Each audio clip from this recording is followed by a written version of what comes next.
In a quiet village, a poor girl named Karen lived a life of hardship. In summer, she ran barefoot along dusty roads. In winter, she wore rough wooden shoes that left her feet raw and aching. One day, a kind shoemaker stitched her a pair of red shoes from scraps, clumsy, homemade, but hers alone.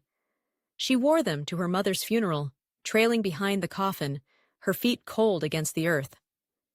As she walked, a noblewoman noticed her sorrow, and with a word, took Karen into her care, casting the red shoes into the fire, thinking them inappropriate. Under the noblewoman's roof, Karen's fortunes changed.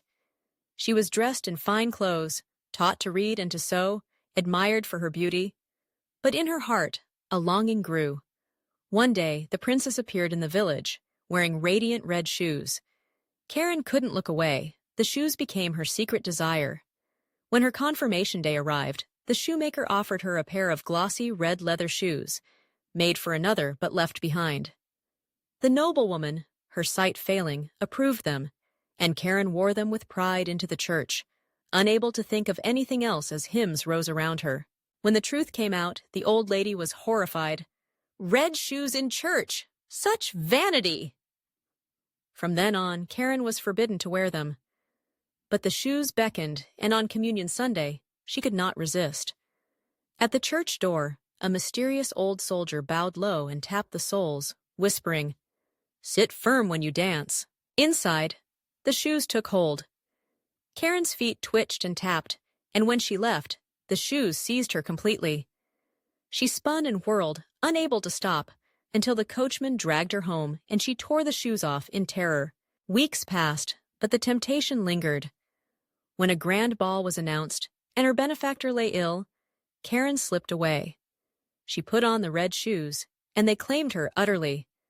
The music wove through her veins, her feet dancing uncontrollably out the door, down the road, and deep into the forest. The red-bearded soldier appeared, laughing, his words ringing in her ears. "See how well they dance!" Through brambles and stones, Karen spun on, her dress shredded, her feet bloodied. She begged for release, but the shoes held tight. An angel blocked her path, his sword blazing.